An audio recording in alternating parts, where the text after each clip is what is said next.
Now, welcome to our review of the first episode of Season 2 of Loki, also known as Ouroboros. And we're going to dive right in since you have not been feeling well. I don't think this is going to be a particularly long review, but let's dive right in. What did you think of first episode of Season 2? I was honestly a little afraid that they were going to somehow destroy the balance and tone that they had from Season 1. No, this captured that It same captured tone. it perfectly. Because we rewatched Season 1 just like last week because I wanted to remember the show better because I really remembered liking Loki Season 1. I remember liking it as long as you don't try to think too hard about it, because whenever you bring in time travel and multiverses, inevitably, the more you think about it, the more you're going to realize that this is just making no sense whatsoever. Mm-hmm. And I think why Season 1 works, to some degree, I don't think it's perfect, but I think why it works is because it kind of embraces the absurdity. Mm-hmm. It doesn't try to be too technical and try to make too much sense. It actually acknowledges in a way that it's not really going to make a ton of sense if you really think about it. Well, and I think another way it works is because they're very smart with their casting. Loki and Mobius have really great on-screen chemistry. They really work as a duo. Yeah, Owen Wilson, surprises park, me here. yeah. Like, he's been more, he's kind of comedic here, yes, but obviously a more comedy actor. He works really well here with Hiddleston, I think. I think they work really well together. And then they threw in our new character there, Ouroboros, or OB. OB, yeah. Yeah. And Short Round. Yeah, I loved it. From As soon as I saw him, I was like, it's the guy. I remember him. He still feels like an adult Short Round, actually. It's kind of, I don't know great. if they went for that or not, but yeah. No, but I thought he worked really well. I think he kind of stole the show quite a bit. He was very entertaining. Yeah, like I said, the show is very... If you embrace kind of the wonkiness and kind of weirdness of it, I think you're going to enjoy it. But if you start trying to break it down and try to think too much about it, which I really try not to do with this one, because I know that if I think about it too much, I'm not going to like it. But no, it embraces the weirdness, and I thought this episode, like you said before, kind of kept with the weirdness. And I think OB fit right in with the whole weirdness of the TVA and everything else. I thought they did a lot of clever things that you could really showcase that he was bouncing between the timelines because of the fact that we saw, Loki smashed through that window and that ball fell to the ground and it cracked the floor. Yeah, one of those easy ways of then we pop into the present travel, and, well, how would that crack? How long has it been there? It's always been there. Well, always to him because his memory's been reset how many times and yeah, I mean that was so it's always been there to him.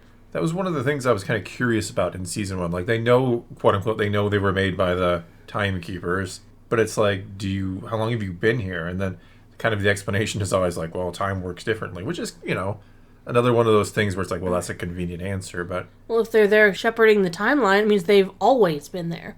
From the beginning until the end of time. Yeah, which is kind of, just the sheer amount of time you would think anybody would kind of go insane. Even if there's could possibly be why their memories are reset. Yeah, I mean that does make sense, but you know what I mean. It's again one of those things when you think about all of time, like what does that even mean? Or do they just get reset anytime anyone figures it out? Could be until at the end of time, where the one who remains, he who remains, has now he's expired. Yeah, he's been killed and everything's in chaos. Which is very interesting to see because you could see where they're trying to weave the timeline. The whole thing's overflowing. It's too much. It's like a time knot. This was if you haven't seen Season 1 or don't remember it, this is probably going to be what the hell's going on again? What's going on right now? Yeah, you haven't seen Season 1. Even that recap at the beginning, though they did do their best, enough. It's not enough. Yeah, if I hadn't rewatched it with you over the last week or two we watched them, I think I would have been like, what the hell's going on again? Not to mention, I think we're going to see more Loki variants. That's a given. I also think we're going to see more Sylvies, meaning more Lokis that are Sylvies. Just think about it. When you saw the scene with the ringing phone, Sylvie's, I've been looking for you, popping out of the elevator. But then we see her again at a McDonald's in the 80s. Yeah. She's not looking for Loki. These are almost two different timeline versions, maybe of the same Sylvie, maybe a different Sylvie. Yeah, a little because Easter Sylvie egg. is still a Loki. Little Easter egg with that being in Bronx, Oklahoma, too, where Asgard eventually will end up in the 616 universe, yeah. Yeah. The one downside I could say with the episode is it felt a little slow. We spent the entire time just trying to do one thing. And honestly, I thought that one thing was going to be the majority of the series based on, watching the trailers. I thought the whole time-slipping Loki thing was going to be like a prevalent problem throughout the series. But no, they've patched that up in episode 1 here. Yeah, apparently they did. Apparently they did. I mean, you never know. The details, once again, were fantastic. The spaghettification or whatever you noticed written on the floor. Yeah. I started laughing and then coughing profusely, and I was like, no, go back, it's so funny. Because OB warned him about spaghettification and going through a black hole, and then on the warning sign walking into the loom room, there was a warning sign about the increased chances of spaghettification. Yeah, or and it was kind of like a blink and you miss it. And it's the fun little details. It is. The details are what really helps sell this show. The fact that everything looks like this bureaucratic little, like, 80s business place. Well, I think it's even pre-80s. This looks 70s? more like 70s, I would say. Yeah, it's not 80s kind of... Though it was nice to see an 80s McDonald's. Like, that was an 80s McDonald's. That was key right there. Yeah, that... So weird to think about how things change in time. But yeah, that nailed an 80s McDonald's as far as I remember. Well, then, what is the goal of the TVA? At the end, we saw a bunch of them rushing through one gate, going for Sylvie to the max. But that can't all be for going after Sylvie. No, are they trying to go for the end of time to take it over? Well, that they kind of implied they wanted to see what was at the end of time. Mm-hmm. So. And if there's a vacancy there, is that one judge lady going to take over? And then there's the whole Easter egg with Judge Renslayer. What Easter egg?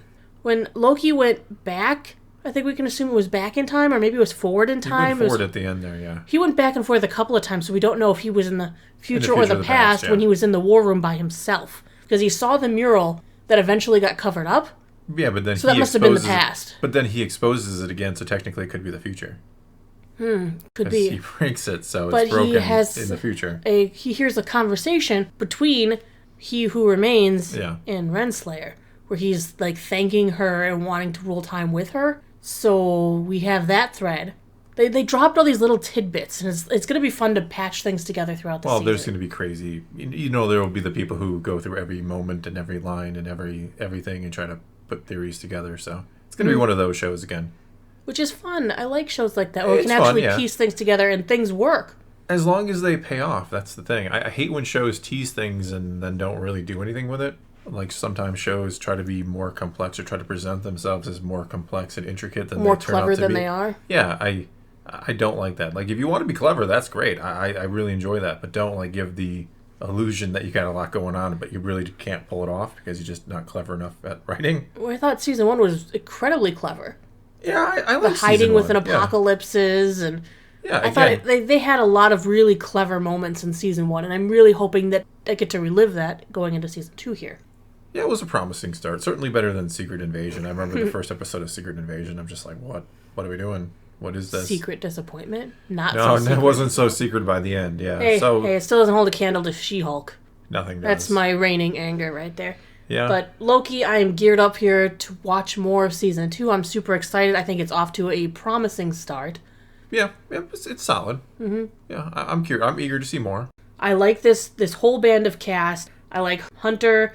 I like Obi, Mobius, Loki, Sylvie. I even like Renslayer because I want to know what the deal is with her, what she was searching for at the end of the season. So I'm happy with how it's running right now, and I can't wait to see it. I just need a scene with Mobius on a jet ski, and I can check it off my bingo list, and I'll be happy. I think by the end of the season, you may get just that. Because everybody wanted him on a jet ski last season, so... I think there should have been some post-credit showing the life he came from. Like, he was a guy who owned a jet ski, and that's what he did. Yeah. Clearly Look at that mustache. He's from the 80s, riding a jet ski. 90s, 80s, yeah. Jet somewhere ski. In that, yeah. But we'll see where it goes. Mm-hmm. Good start, solid start. I'm intrigued. And really loved the Obi back and forth in time. I'm telling you something in the past, so clever. It carries into the future. It's good. I mean, like I said, don't think too much about how that would work, but and you're fine. Mm-hmm. That's all we got for you this time. Now it's your turn. Take to the comments below. Tell us what you thought of the first episode of Loki. Is it off to a good start? Did you like the first season? Whatever the case may be, leave those comments below. Let's talk some Marvel this time. And until next time, thanks for watching.